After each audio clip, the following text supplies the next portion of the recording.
Thank you very much, Jeremy. Good afternoon, everybody. I'm getting too old for this. I tried to dodge it by coming back on a flight from Amsterdam today, but then Jeremy contacted KLM and they canceled today's flight and put me on yesterday's flight. So now I'm here. The problem is I like seeing an audience. I like people to put up their hands and say who they are and what they're doing, so that I know I'm chatting to. And with these freaking Zoom post-COVID junk stuff, we can't see one another. I don't like that. So I've got to apologize up front that some of you have probably seen most of the slides, have heard the story, but I'm also bargaining on the fact that we haven't had much we haven't had one of these lectures at Helen Joseph Wits ID for the last 2 or 3 years, thanks to the virus.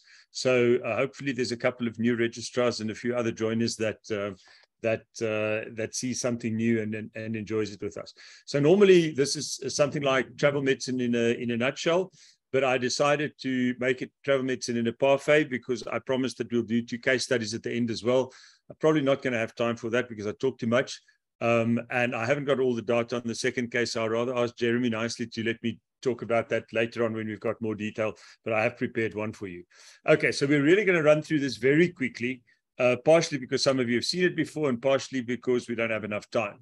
So if you don't remember anything else after this afternoon, all you need to know about travel medicine is it's all about what you bite into, what bites into you, and what hits you.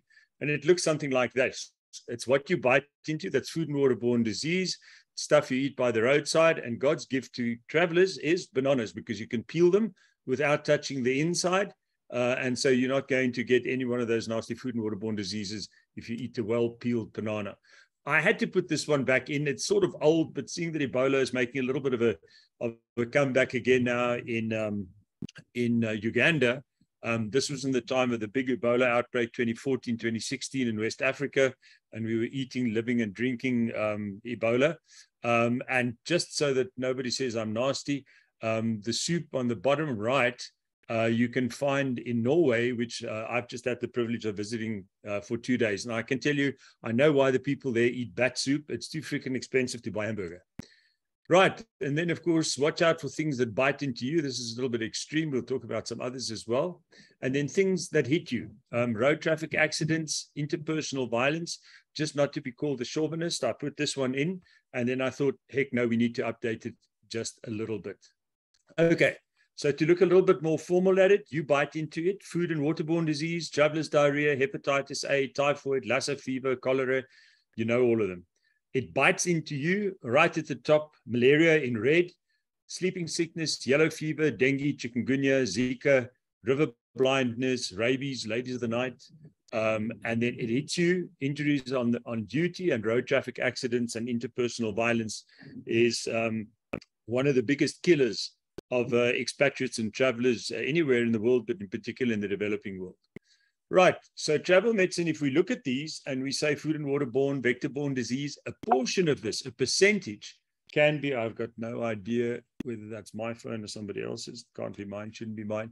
A percentage of food and waterborne and vector-borne diseases are vaccine preventable.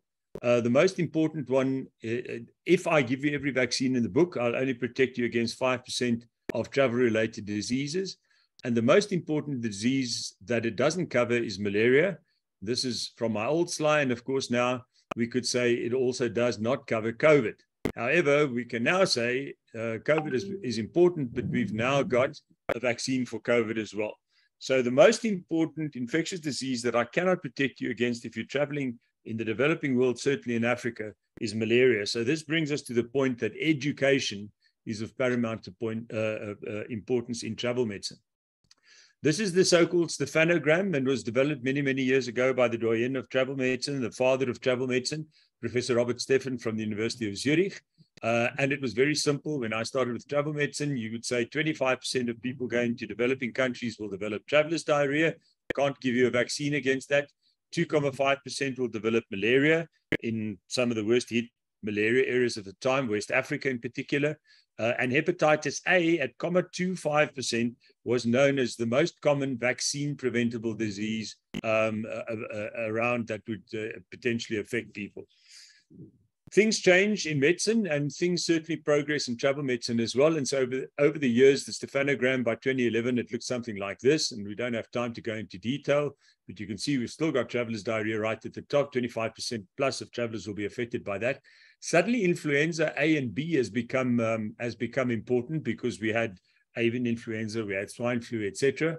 And so that became known as the most common vaccine preventable disease for travelers.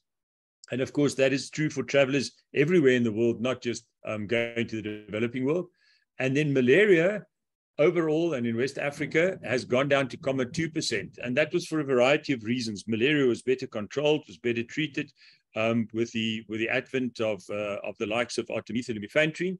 And hepatitis A had gone down to 0.03%, perhaps because of improvement in sanitation and hygiene in developing countries. But if I listen to the news this morning, with 80% of eThekwini's sewage plants out of action, I'm not sure that it is all about improved hygiene in the developing world.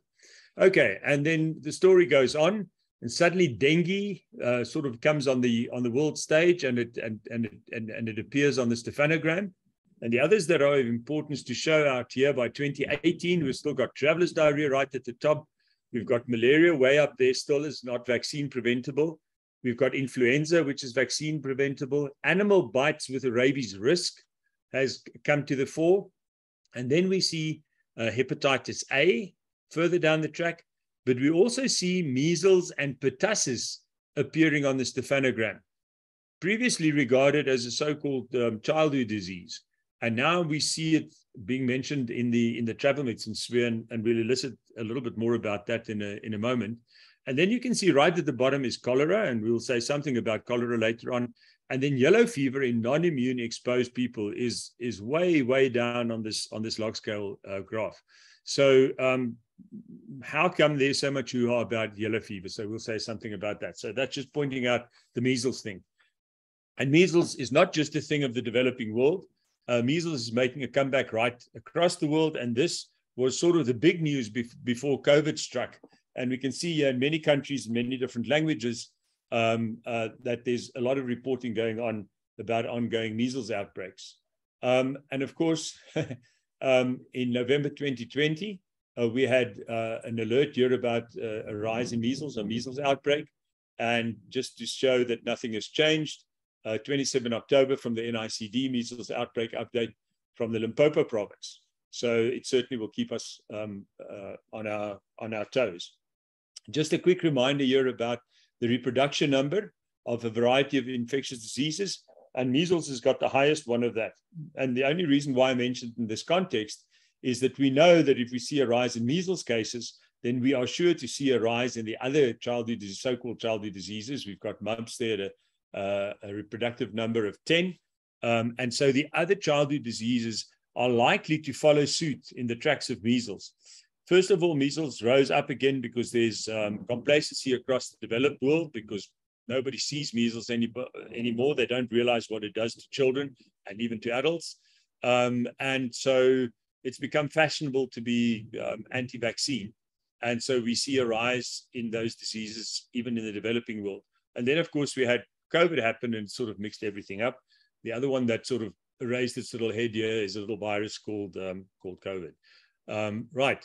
So I put this one in just very briefly because measles is not just a childhood disease. This is the very sad story of an Israeli flight attendant that contracted measles as an adult on a flight from New York. So again, vaccine preventable diseases are not just diseases of the developing world. It occurs globally. And this is a picture of a clinic in a very remote part of Liberia taken a couple of years ago. And just to say that as travel health practitioners, we actually lean very heavily on our public health colleagues. And if we don't know what's going on in public health, then we can't advise our travelers. And likewise, travelers act as sentinels of diseases that may go undetected in some of the developing countries that they travel to. So if we see something like this on the WHO website, parents rush for measles vaccine after recent outbreak kills thousands in the DRC, then we immediately think travelers to the DRC should probably be vaccinated. And likewise, if we see a measles alert like that, or like the one I've just shown you, then it should ring a little bell in our overseas colleagues saying travelers to South Africa should probably be vaccinated. Okay. And then, yeah, I put in COVID a couple of years ago. COVID vaccine, I predicted will be a travel vaccine one day. You can see I proudly put my COVID vaccines on the bottom of my International Certificate of Vaccination and Prophylaxis, the correct name for what everybody refers to as the yellow fever card. And clearly now it's not going to be a yellow fever card anymore, because we can put COVID on there, and we can put polio on there, which is the other fake that's been going on for many years. So I predicted that COVID will be a travel vaccine, and I'm happy to report that COVID now is a travel vaccine. The most common reason why people storm into our travel clinic at this point in time for a COVID vaccine is because they've been offered a job that they're absolutely desperate for in a foreign country, or with a foreign company that says, unless you've been vaccinated, you're not getting the job.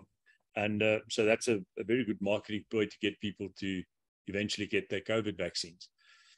And then, of course, it would be interesting to see whether dear old Ebola is going to become a travel vaccine at some stage of the game.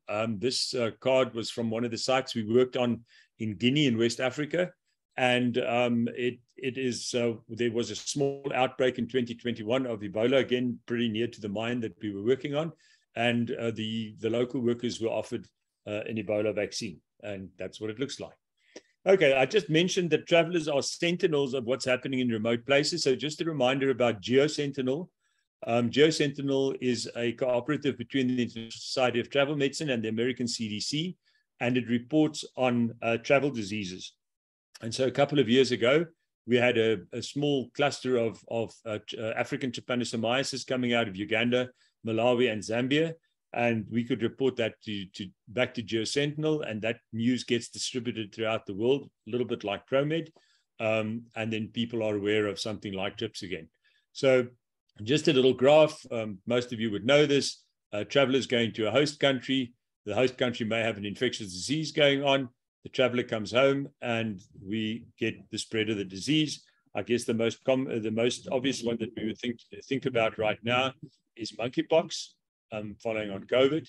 And so if we vaccinate the traveler, then we will prevent him from bringing that disease back into the home country. And of course, the reverse is also true. If we vaccinate our travelers before they go out, we won't spread diseases from here to other countries.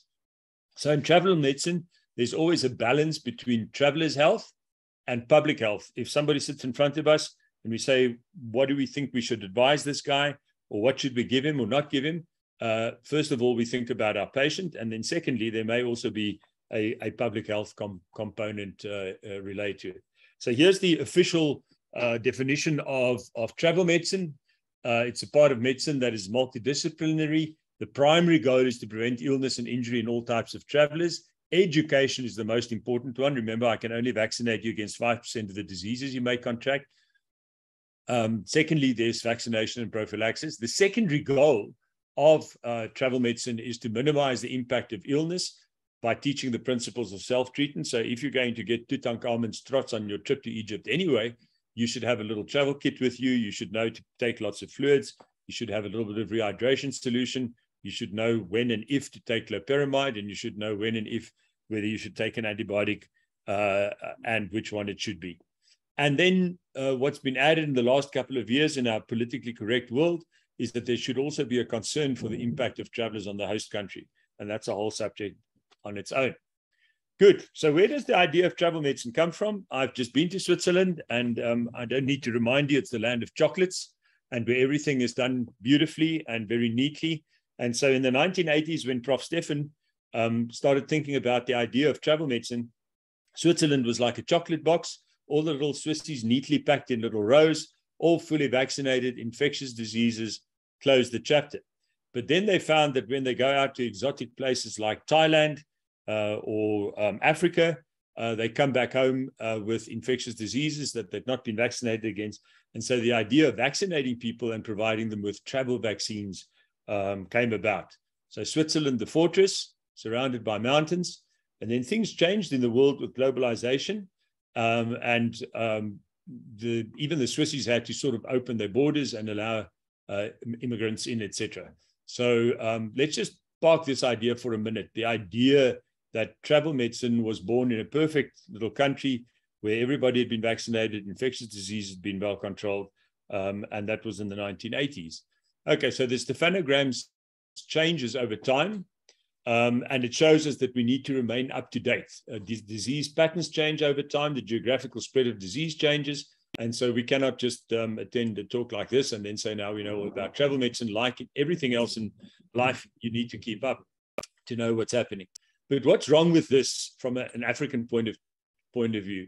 European statistics based on European travelers, a lot of this data gets published out of the European infectious disease hospitals that also run the travel clinics and are part of the Geosentinel network. And so we don't have African statistics for African travelers, and we don't really have African epidemiology.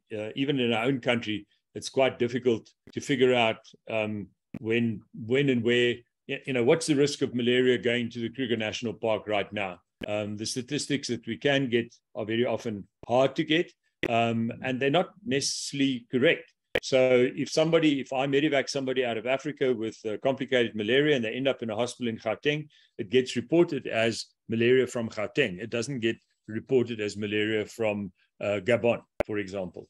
So and likewise, if a traveler, if a guy from KwaZulu-Natal comes up to Joburg and he brings malaria up here, or he's coming up from Mozambique, then it'll get reported as Gauteng malaria. So we don't have evidence-based vaccine recommendations in particular for African travelers.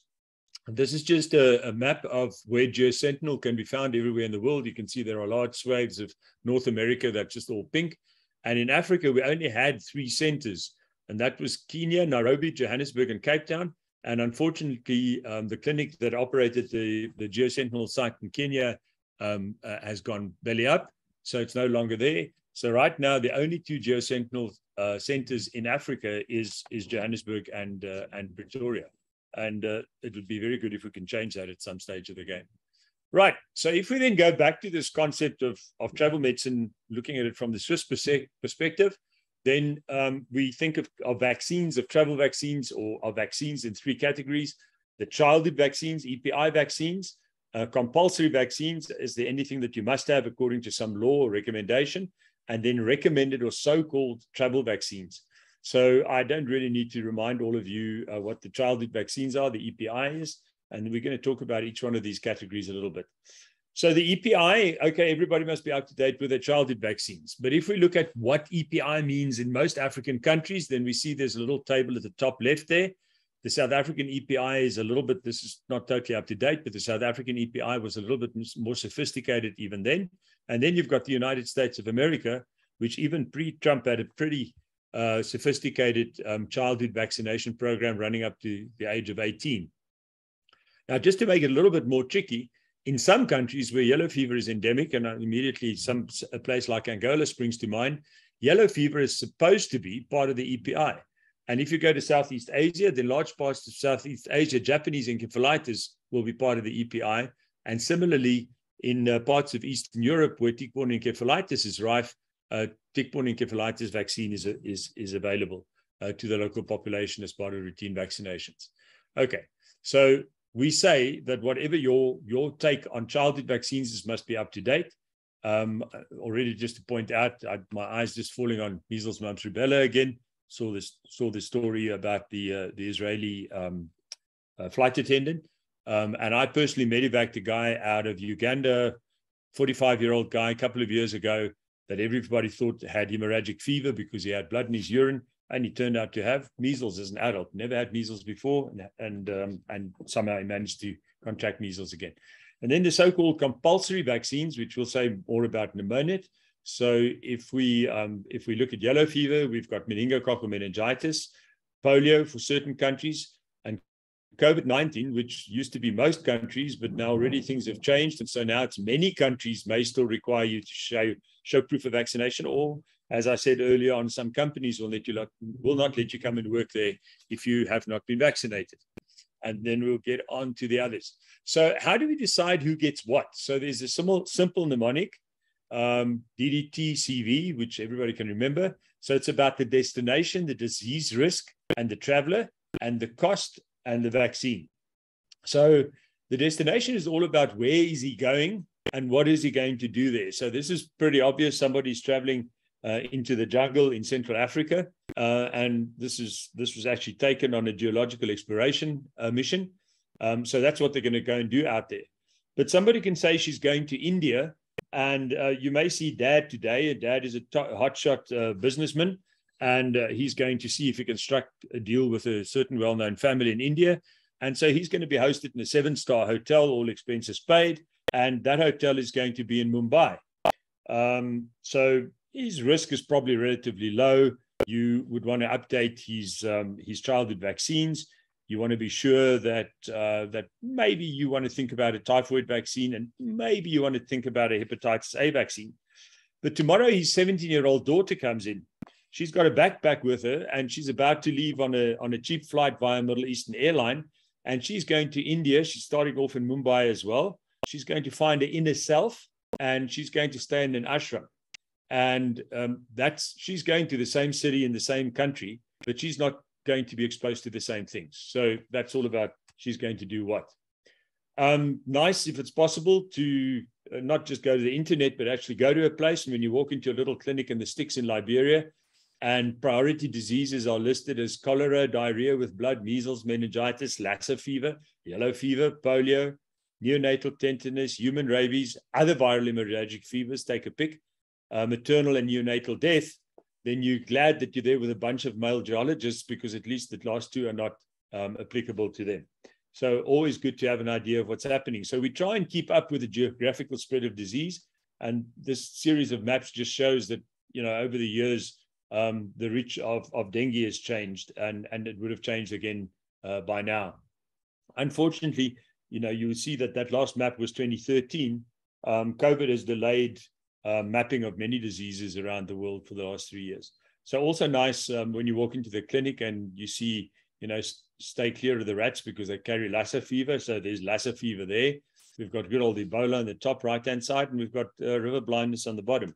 So they're all real diseases. They're not just something you learned about in 4th year in medical school. And then, of course, we want to look at the traveler.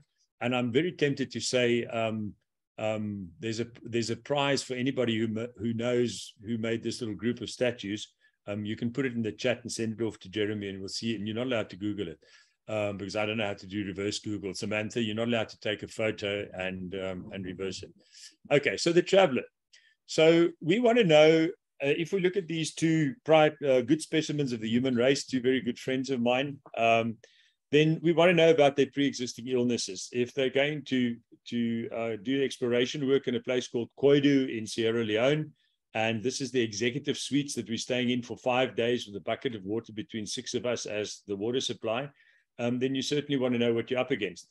So we want to know about pre-existing illnesses that are unacceptable, that make an unacceptable risk to the traveler's health, and may also have a medical, legal, and financial risk to the employer. We want to be sure that we're up to date with our travel health education, appropriate vaccination, and preventive and prophylactic measures. You want to pack as much of that in as possible. But we start off with the chronic diseases that the person takes with him. It's sort of the mundane stuff. It's like wear your seatbelt. But are these guys on antihypertensives? Are they on statins? How well controlled is their diabetes? And how many happy pills are they on? And how much alcohol do they imbibe? Right. Okay. And then we've got to get to, so how cost effective is this intervention that we're planning going to be? So if we look at the cost, then we say, what's the cost of the vaccine? But we also know what is the cost of the disease. What is it going to cost this traveler if he falls ill with this particular thing? Is it going to kill him like rabies? Or if there's a suitable intervention, it's not going to kill him, but it's going to cost his company a small fortune to fly him back from West Africa to come and get his rabies shots. And maybe he can get away with finding Verorab or Rabipur or something reliably in the place he's in. But your chances of getting rabies immune globulin anywhere in Africa, including outside the major centers in Joburg, in South Africa, is pretty slim. So you want to know about the cost of the disease and the cost of the vaccine. You want to know about the vaccine. Now, I thought a lot about putting availability at the bottom, but then I really want to highlight that it's becoming a problem to get vaccines in South Africa. We seem to be falling off the scale of interest of vaccine companies. And so I'll say a little bit more about that. But just in very short, we've just had a 2-month non-supply of yellow fever vaccine. and we've got a problem with hepatitis A vaccine, and there's a whole host of, there are always vaccines that are out of stock and not available. And that's not always necessarily so in the rest of the world as well. Then we want to know about vaccine efficacy. How good is the vaccine? Is it worthwhile giving? And we want to know about side effects, because we must remember that we're basically working with healthy people. And so we don't want to make them sick with whatever we do for them. Okay, so we're always going to cover the basics, make sure that they're up to date with that. I'll mention a vaccine in a moment. The compulsory ones we'll talk about, and then the recommended ones fall in the category of must have, should have, and nice to have. Just a reminder again that EPIs differ. So we've got Botswana, we've got South Africa, and we've got Australia. And if you just look very quickly, so on the EPI in Botswana and in South Africa, we've got BCG at birth, but the Australians don't get BCG at birth because tuberculosis isn't a major problem in Australia. Okay, so then we go on to yellow fever, the only compulsory travel vaccine according to the international health regulations that is published by the World Health Organization.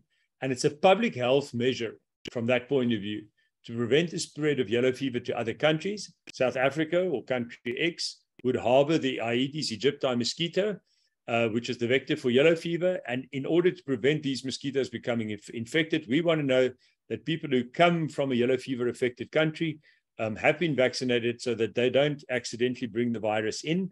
Our mosquitoes bite and they get infected with the virus, and then we can add another problem to all the many problems we've already have. So it's to prevent the introduction of the virus. These were the control members a couple of years ago when very controversially Zambia was off the yellow fever affected country list. Then it came back on again. It's now fallen off again, but you couldn't get on or off a plane. You couldn't check in Joburg. You couldn't check in Ndola if you didn't show proof of your yellow fever vaccination certificate. Surprisingly, some people think that yellow fever is just a nuisance thing that you need a vaccination certificate for. This stat hasn't changed since 2008, and it's a 2008 map because it's just about the last map that I can find where you can see the two continents that are affected by yellow fever on the same map.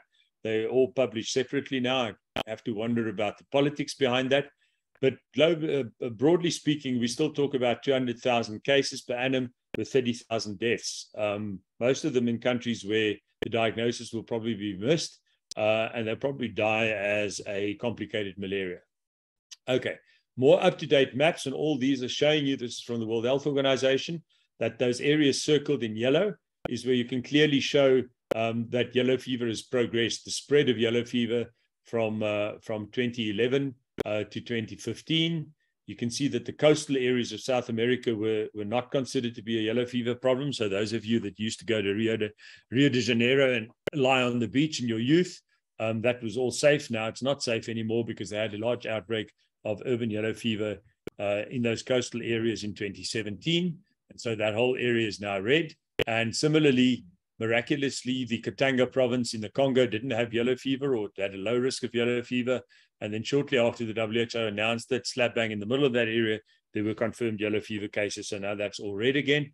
And miraculously, it's red all the way down, down in that little appendage of the Congo, which borders on the copper belt of Zambia, where there is no yellow fever. And that's because they've got an extremely effective border there, mosquito proof and so on. So the mosquitoes don't fly there. And equally, the mosquitoes don't fly in or through or over Rwanda. So they're in Burundi, they're in the DRC, they're in Uganda, they may be in the United Republic of Tanzania, but they're not in Rwanda. And I had a query about that just this week from a colleague in America, because travel agents around here and in Rwanda are saying that we, South Africa, our port health authorities insist on proof of yellow fever vaccination for people coming from Rwanda. And I told David Schlim that it's impossible. I want to see the data. And after scratching around quite a bit, because his take on it was that the South African Department of Health changed their tack on Rwanda and didn't inform us, it turns out that it's nobody less than Tourism SA or SA Tourism, I can't remember which way around it is, that published on their website that Rwanda is considered to be a yellow fever affected country. So the South African side of travel medicine will tackle that one this week and try and convince them that that's wrong. Of course, Air Rwanda is also making a mistake. They shouldn't be consulting tourism web pages. They should be consulting WHO page, which I'll show you in a second.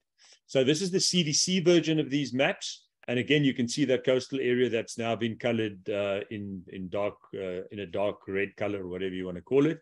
So in the yellow areas, vaccination is recommended. In the dark green areas, vaccination is generally not recommended, which means that there may be a risk, but it's a low risk. And so it means that one has to think a bit more about it. It's not just to give the guy a certificate, but should you be protecting him against yellow fever? And in the light green areas, vaccination is not recommended. I'm not going to spend time going through the yellow fever cycle. I'm sure there's lots and lots of virologists and microbiologists and stuff on this talk, and you know all about it. But it's arboviral disease, zoonosis, affects primates in the jungles. Major problem with yellow fever in the last couple of years has been deforestation and urbanization, with people moving into the urban areas from rural areas. And that's probably why we ended up seeing large urban outbreaks like these two outbreaks in Angola and in that actually started off in Luanda, and also in Brazil. And this then also sparked a rethink about yellow fever vaccination in the world. This one just quickly responding to a yellow fever outbreak in Nigeria amidst the global pandemic. This was in 2020, and there are ongoing yellow fever cases. On the top right-hand side there, thousands of Nigerians are put at risk in yellow fever epidemic because vaccines were delayed amidst the second COVID wave. So Nigeria is another place where certainly in certain states, yellow fever vaccination is supposed to be part of the EPI, and that's not been happening. Okay, so this is the page I referred to. So if you want to have a quick look up, if you can quickly do a screenshot of the URL at the bottom. The one at the top actually takes you to advice for travelers, but all it does is to confuse you. It's all kinds of directives about quarantining for COVID, etc., but it doesn't tell you anything about yellow fever vaccine requirements. Whereas if you follow the bottom URL, it takes you to these pages where country by country, you can see whether yellow fever vaccination is a requirement of travelers going there. And this is what the countries officially formally declared to the World Health Organization. So this is really what Rwanda should be consulting, or Air Rwanda should be looking at if they want to tell their travelers that they must be vaccinated when they come here for us. So it's really important to clean up something like that, because it upsets the Americans, and it means that the next time an American goes to watch the gorillas in Rwanda and then goes to Botswana, he's going to tell his travel agent that he doesn't want to travel via South Africa because he has to have an unnecessary yellow fever vaccine. Okay, so it's a live attenuated vaccine cultured on eggs. It used to be effective after 10 days and for up to 10 years. It's a very safe vaccine, but in those older than 60 years and in certain other risk groups like people with thymus disease, there's an increased risk of neuro and viscerotropic disease, and that makes it problematic.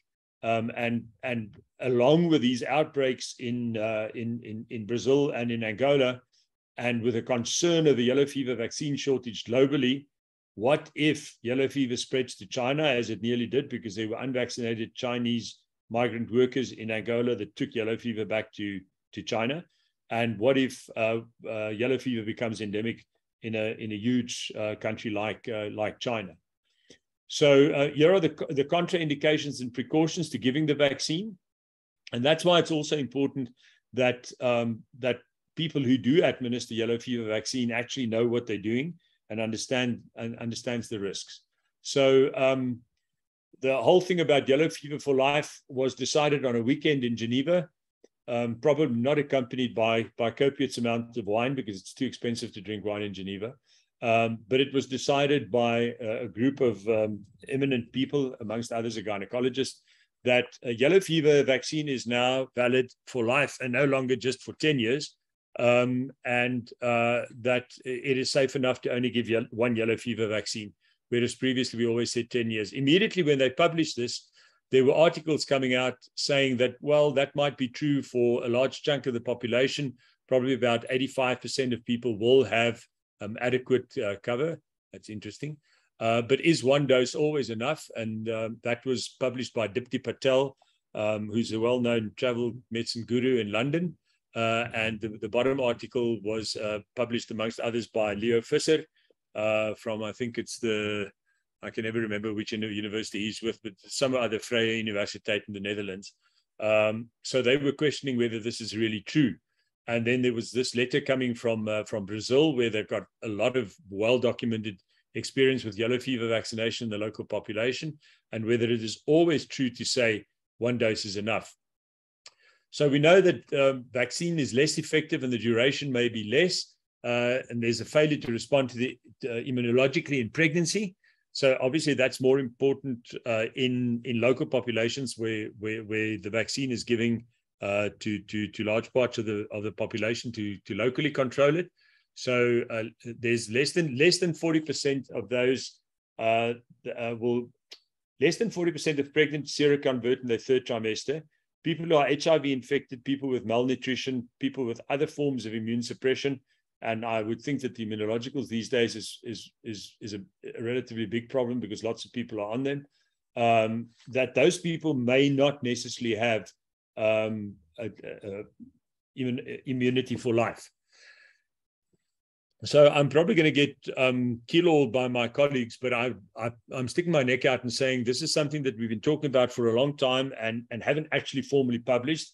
But this is what we're heading at, is that all regular travelers to yellow fever affected countries should get a yellow fever vaccine and one booster after 10 years. West Africa, for example, so if you go and read the literature, CDC, WHO, a couple of the preeminent societies, infectious disease societies in Europe, then they will say that they do not go with the idea that people are immune for life after just one dose, and they will give a booster after 10 years. The ICVP should be dated for 10 years for the first dose and valid for life when the booster is given. Now, this is the controversial thing because the WHO says you must inscribe it as valid for life. As per the WHO, the ICV would be viewed as, okay, so they say you should inscribe it that way. You will not get a South African driller to come back for a vaccine, for a yellow fever vaccine, if he's going back to West Africa 12 years after he's had his first vaccine to go and live in a tent for 6 months, which would be considered high risk.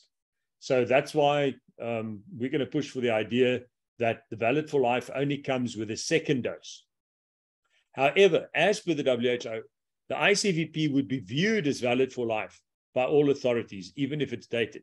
So if you had your yellow fever vaccine in 2009 and it said that it's valid until 2010, and you are now going to a yellow fever affected country, whoever you go to has to accept that that vaccine is valid for life. They cannot force you to get a new vaccine on site, and you cannot ask your travel clinic to scratch out the 2019 and write in valid for life, because that renders the vaccine certificate invalid. Okay.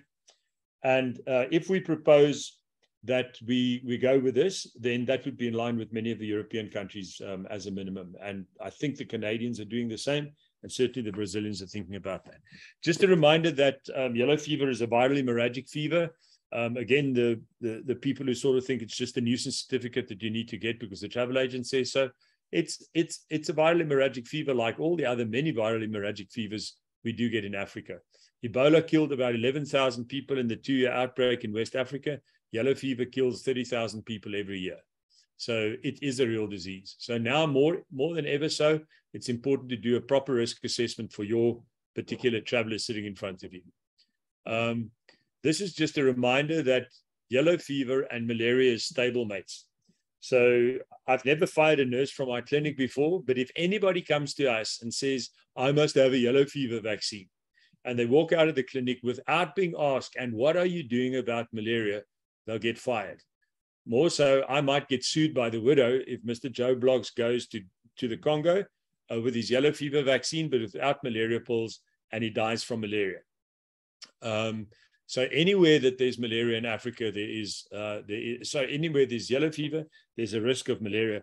Yesterday morning, getting on the KLM flight, I couldn't help but hear two huge big guys. They were speaking English. I don't know whether they were Dutch, but they were talking about, so are you taking malaria pills? No, not yet. I don't think it has rained enough yet. And I had to tie myself in with my seatbelt not to go and ask them, so where are you going to? And, how much more do you know about malaria other than that it hasn't rained yet? And so there can't be malaria. Okay, then the other must-have vaccine is vaccines for people going to Mecca, and that's in line with the WHO. Because it's a mass gathering because we've seen disasters with meningococcal disease emanating from there before, the WHO supports the Kingdom of Saudi Arabia to say everybody going to Mecca must have proof of a quadrivalent meningococcal disease vaccine. And then the other place that's important for us, especially in terms of the travelers we see more and more of, and people working in West Africa, we've got the so-called meningitis belt stretching from Senegal to roughly the Horn of Africa. And so there we get, on almost an annual basis, we get large outbreaks of meningococcal disease. It's this sort of environment in which we get the outbreaks. There's been a huge drive to provide monovalent serogroup A vaccine, serogroup W vaccine. And so now we're seeing a predominance of A. And this is the other sort of situation, refugees, internally displaced people in Liberia, this was, but in any refugee situation where people are crowded together, as we also get in mine hostels, police barracks, military hostels, universities and high school hostels. This is the sort of area where you can get meningococcal disease really anywhere in the world. To go back then just to the so-called childhood diseases, this is a photograph taken in Angola a couple of years ago in the Clinic Sagrada Esperança Hospital. And this young Angolan guy worked on an oil rig and he ended up on a ventilator in the Sagrada Esperança because he grew up in war-torn Angola and probably didn't get all or enough tetanus vaccine. And when he scratched himself on the oil rig, he ended up picking up spores and he ended up on a ventilator. Totally vaccine preventable.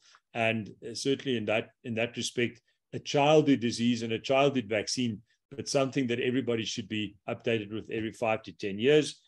This is the famous cycad or majaji palm that my next door neighbor was given by a friend of his because he ended up in ICU for 6 weeks with tetanus after taking this out of it became too big for the pot it was growing in. So he took it out, scratched himself, 50 something year old guy, hadn't had a tetanus since he was 18 in the army.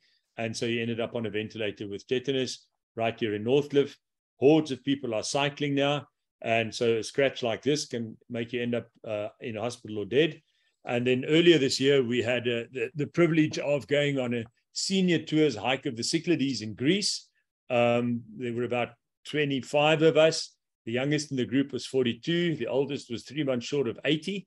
And what do you think was the most common travel-related incident or disease that happened amongst these people? One guy arrived after cycling wet in the Netherlands for a week. He arrived with a respiratory disease that we all wanted to believe wasn't COVID. And my good wife ended up with an upset stomach of some sort right at the end of the trip. But the most dramatic thing that happened was in this age group, falls. We had 4 of them. And then we asked the question, so when last did you have a tetanus vaccine? And we were met by silence. So when you're in a place like this, this is on the islands, and they speak only Greek, and the only clinic is a government clinic that only operates for certain hours of the day. It's quite interesting to go and ask for a tetanus vaccine and hope that they've got it. Otherwise, you're going to have to phone your Medivac insurance and ask them to organize a helicopter to fly you back to Athens so you can go get your tetanus booster if you've had a nasty scrape. Okay, then polio, another one of the so-called childhood disease, but just a reminder, when we were in this clinic, if you look through that open window, you would see the lab attendant, and he stands the way he does because he had polio as a child, which is what inspired him to become a lab technician. And so at the time, we were all very optimistic, and soccer was a big thing. So soccer still is a big thing, but there were major soccer games happening, and it was all about kicking polio out of Africa in the hope that we were going to manage that. Unfortunately, we still haven't done so, and you still really do see people like this in Nigeria. This was the scene in the United States in the 50s. And if we fail to eradicate polio, then we can go back to having 200,000 cases globally every year. So we cannot afford to fail. And unfortunately, we're not doing very well. And if I ask people, so what has been the longest standing fake in the world, a public health emergency of international concern, very few people can tell you that it is actually polio. Some of our colleagues die to help us rid the world of polio, and this keeps on happening on a regular basis. This is a pretty old slide, 2014. but I can go and look for a new one. Maybe I should for the next talk. But just very recently, nurses were gunned down again because they were trying to vaccinate kids against polio in Pakistan. It happens on a regular basis. Diphtheria, supposed to be a disease of the past. It's been part of the EPI since the 1950s. And so we do still see sporadic cases, certainly not gone away completely. As we can see here, we had a couple of cases in 2008. Bordetella pertussis infections in travelers, data from the Geosentinel Global Network, where pertussis is picked up in travelers. All adolescents and adults should receive at least one dose of TDAP polio when they are due for the next tetanus shot. So we don't just give tetanus, we give this combination quadrivalent vaccine in the hope of boosting pertussis immunity as well. And we can talk lots about pertussis, but we've got a less effective, we've got a vaccine with less serious side effects, but it's less effective and we get more waning immunity. And that's why everybody needs to get their boosters. Many of you would have seen this slide, but this was just a reminder. 43-year-old Belgian got whooping cough, which nobody suspected at the time, passed out, fell, had concussion, had a linear skull fracture, and had a $60,000 medevac to Johannesburg, all because he hadn't had a whooping cough, a pertussis booster in many years. And so there's 2 products on the market here in South Africa. We can get 4 in 1. You've got tetanus, polio, pertussis, and diphtheria all in one. And if you can't remember when last you have one, then I'll give you my telephone number at the end of the day. Right. Good. Rabies.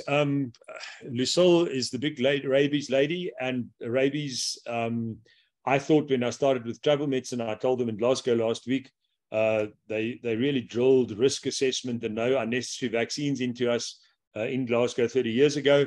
And I initially thought, well, nobody really needs a rabies vaccine, but I've become otherwise inclined. Rabies is still a major problem around the world, and it's a major problem in Africa.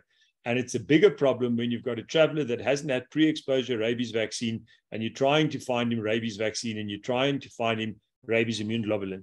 The WHO changed the pre-exposure regime to 2 vaccines instead of 3, day 0, day 7, instead of day 0, 7, and 28.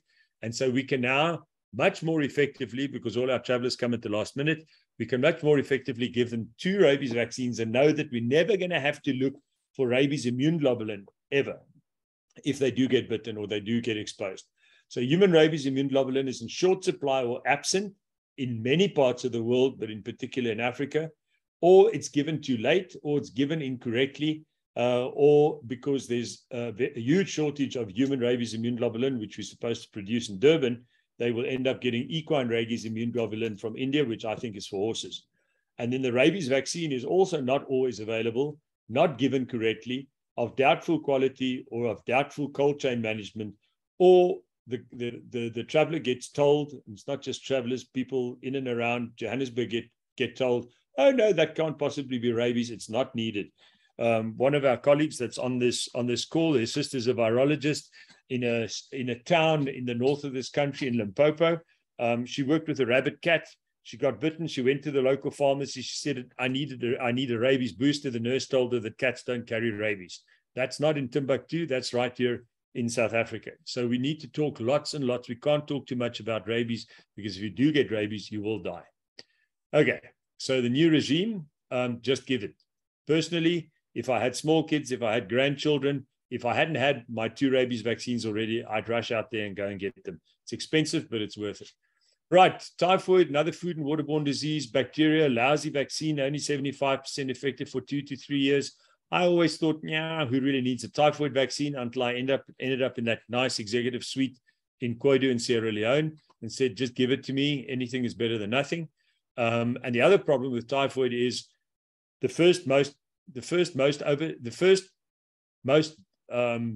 fatally missed disease in Africa is malaria. The most overdiagnosed disease in Africa is malaria, and the second most overdiagnosed disease in Africa is typhoid. So having given my traveler a typhoid vaccine, when he phones me from the Central African Republic and he says he's really sick and he's really feeling miserable, and he's been told by the local doctor that he's got malaria and typhoid, all I know is that he's really sick and they ain't got no idea what's going on, and I want to medevac him. If I've given him the typhoid vaccine on top of that, I'll feel even better about it. Okay, so two different vaccines. Cholera, disease of poor socioeconomic situations, poor sanitation, high mortality due to a lack of basic medical care, ORS, IV fluid, nursing care, and the vaccines that were and are available in some places in the world are pretty lousy. We don't have it available in this country at all at the moment. I would only think about giving it to somebody who's going to work in an epidemic situation. Okay, this was the RER in Paris, the Charles de Gaulle Airport, a year or two ago. It was before COVID. You can just see that if you want to get any respiratory disease, this is the place to get it. So influenza was on the cards then, and then we had avian flu, and then we had swine flu, and then we had every other flu in the book. And the ones on the right-hand side there says we then got Ebola. But if you get off a plane at Charles de Gaulle, then you get warned about all these horrible diseases that you might have brought back to the noble French. And then, of course, we had this one coming up. And now we all know about respiratory diseases. Quick one about hepatitis A, food and waterborne. You put somebody else's poo in your mouth. If you haven't had the disease as a child, asymptomatically, and if you haven't been vaccinated and you're a student at the University of Stellenbosch and you live in the hostel and you're 24 years old, then you end up like this guy, who either picked it up from his mates with less than ideal hygiene in the hostel, or he picked it up on his hunting trip, which he brags about on his baseball cap. So not yellow fever, please. Geelsig. Hepatitis A is endemic to South Africa, and anybody who's not been exposed in childhood, and we see a shift in the socioeconomic situation. Anybody who's not been exposed and has had it asymptomatically with lifelong immunity should really get a hepatitis A vaccine, even if they do not travel, because the older you are when you get hepatitis A, the bigger the chances that it's going to make you very sick or even bump you off.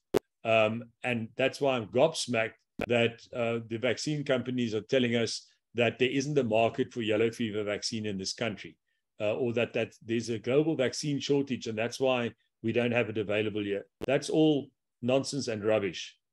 So something to fight about.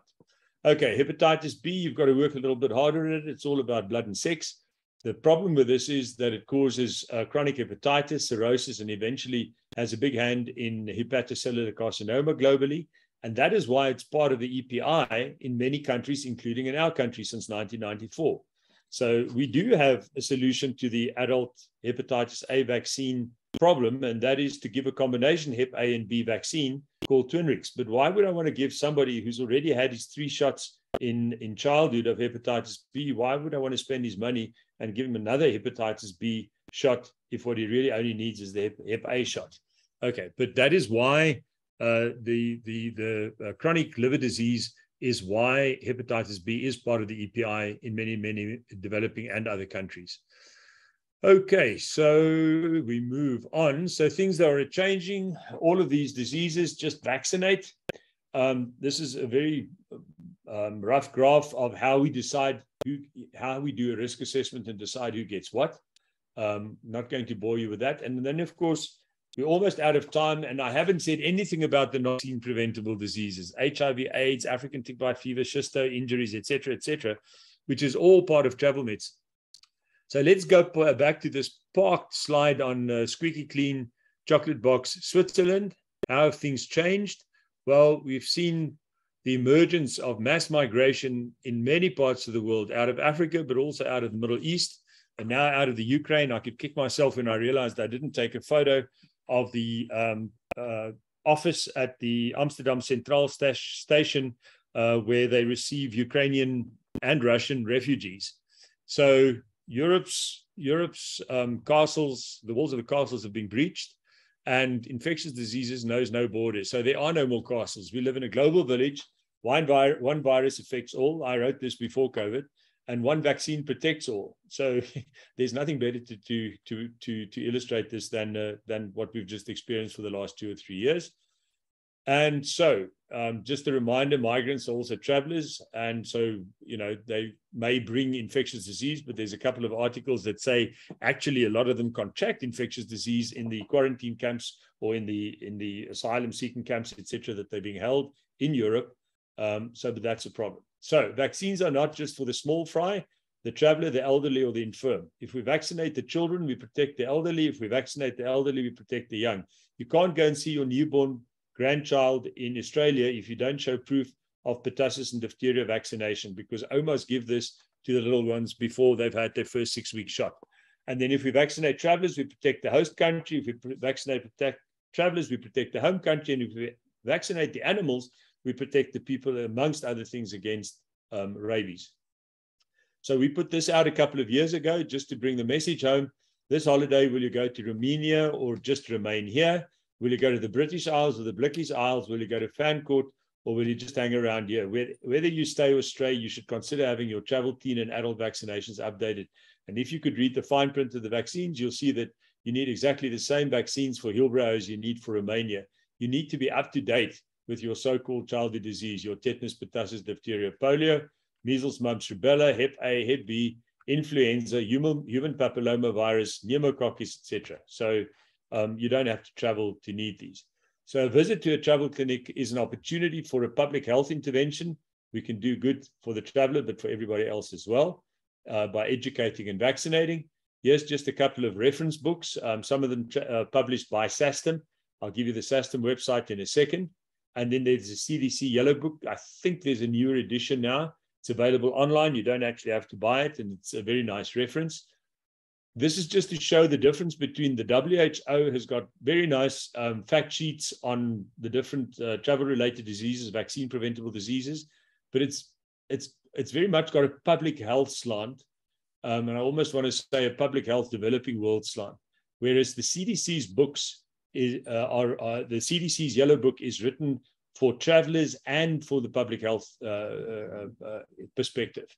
So although it's American, it's very useful referring to that as well.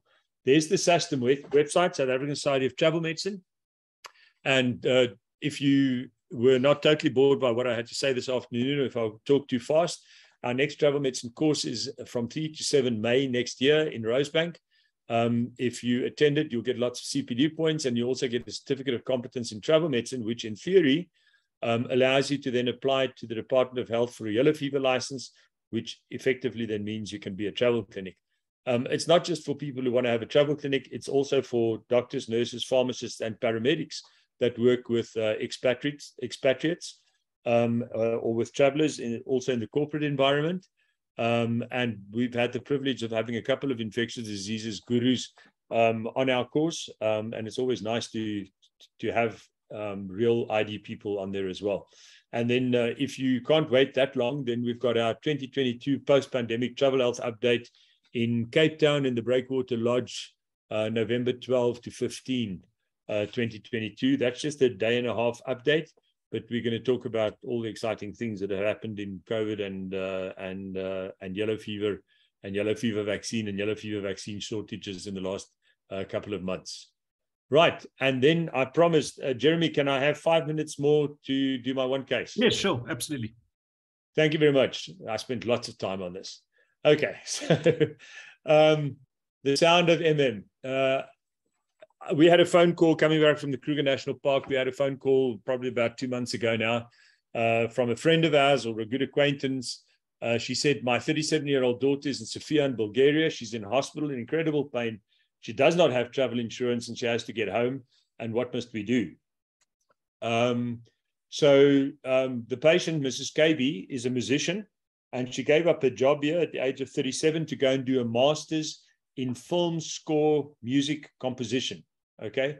And it's run by the European Academy of Fine Arts, and it's a branch of the Irish American University based in Dublin. And the program director, who ended up being very helpful and helping her out, is Dr. Andy Hill. On the left-hand side here, you can see he was vice president of music production at Disney before he became an academic. And so amongst other things, I think he composed the score of Lion King. So he was a doyen there.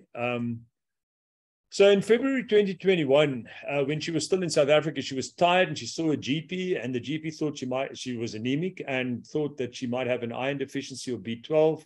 deficiency, and so sent her off for a gastroscopy, a colonoscopy, and that was all okay. So she was told to eat her spinach and eat a bit more meat, and that she should be fine. And then in November last year, she actually had another checkup just before she went, and it was said, oh, you're still a bit anemic, but you must just eat better. And then in January 2022, 3 days after her arrival in Sofia, she slipped on the ice and she hurt her back really badly. So she put up with it for a few days, and then she ended up seeing a physiotherapist, and the physiotherapist saw her for the next 3 months.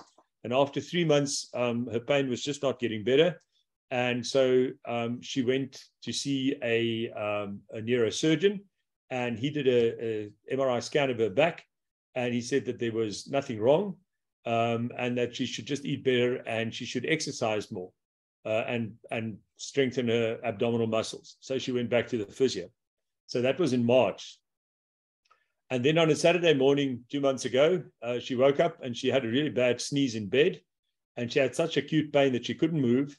And she ended up going to hospital by ambulance, where she sat in a wheelchair for hours, a government hospital, because she went out on her medical aid. The medical aid she's on, which we won't mention names right now for obvious reasons, the medical aid only covers you for 90 days out of the country. She's now been out of the country for 180 days.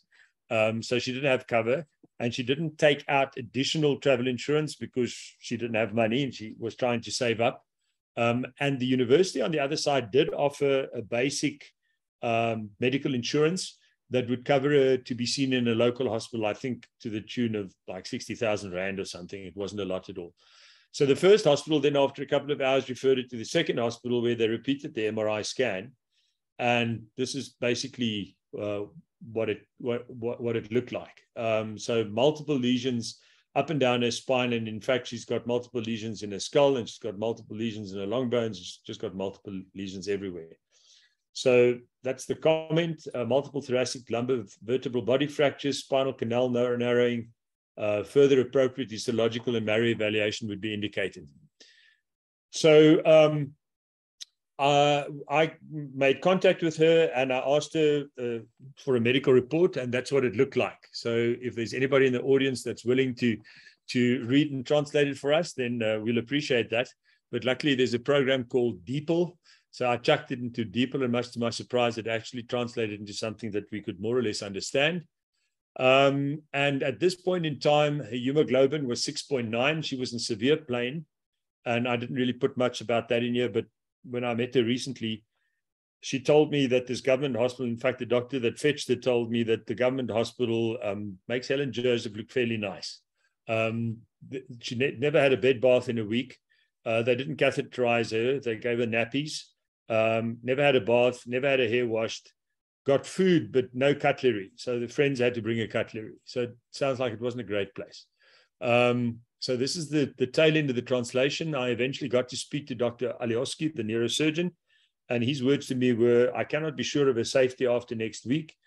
And his suggestion was that she needed a special team from Germany to fly her home, which just tells you that that's his experience. Is if he has badly ill or injured German patients, then they phone a magical number, and then there's a German crew falls out of the sky out of a fancy jet, and they put her on they put the patient on a fancy stretcher, and they fly them back to Germany. Well, that wasn't going to happen here because there's no medical insurance whatsoever, and so we had to think about a plan of how to get her home. No travel insurance, had to save money to go. Still on the medical aid, doesn't cover her. There was a possibility, because sometimes medical aids are really nice, and they would do an ex gratia payment for somebody that's really in the dwang like this. I had a case of my brother's father-in-law was 82 when he had a hangman's fracture slipping on a wet floor in Umdloti a couple of years ago, and his medical aid ended up making an ex gratia payment so that we can fly him back on a stretcher to Pretoria. So what we decided is we're going to give it a go and try and get it back on a commercial flight as cost effectively as possible. So I asked my Bulgarian colleague very nicely, and he agreed in his broken English, that he would give it 2 units of packed cells. Of course, I had a concern about the safety of the blood, but it is Europe after all. And a friend confirmed that the Bulgarians do have a blood bank, because the first point was that no, her friend should donate blood for her, which sounds a little bit African. So she needed 2 units of packed cells. They were very enthusiastic. They wanted to give her 3 units. And I said, no, let's just stick to 2, because we really want the HB above 8, and 10 would be really nice at the time when she flies. We asked them to arrange a back brace for her, which she didn't have up to that point in time. And then I so happened to have made contact with a very adventurous wannabe surgeon that can't get a surgical registrar post in this country. And he had a clever mother with a German passport. And so he could go to Bulgaria without a visa, because a visa would have delayed this procedure by another 3 to 5 work days, which in practice means a week. And remember, the Bulgarian guy said, we don't have a week. I can't guarantee her safety. She also had a hotshot travel agent that could change her ticket. She couldn't change her ticket, but we figured out very quickly that she can't go back on Turkish Airlines on an economy seat. She's got to lie flat.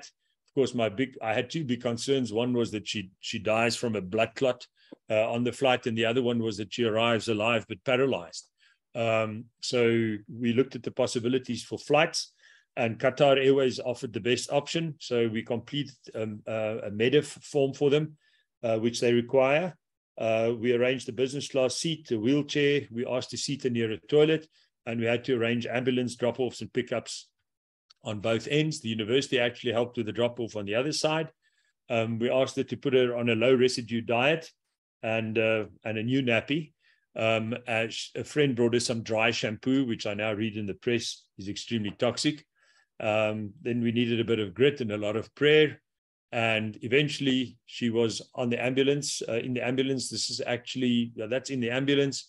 And then this is with her overflying Mozambique. You can track the flights these days. It was nice to know, but of course you don't know what's going on board. And then she got back here, and unfortunately we confirmed what was suspected, which is that she had multiple myeloma. Patient is a raging myeloma on BMA. I suspect a light chain, etc. The detail doesn't really matter. The bottom line is this woman had multiple myeloma that was missed here on several occasions that she'd seen her doctor, and went out with this pre-existing condition. So now she's back here. She ended up with a friend who was at school with her to work her up initially. She's now receiving chemotherapy, and it's going relatively well, so much so that she's continuing her master's degree. I spoke to her earlier today, and she is going to hand in her project, which is to compose a piece of film score music for a documentary. And she's hoping to maybe travel to Dublin in late November to receive a degree. So a very nice, happy story for now. And this is all of us having a celebratory dinner with a patient at the top end of the table.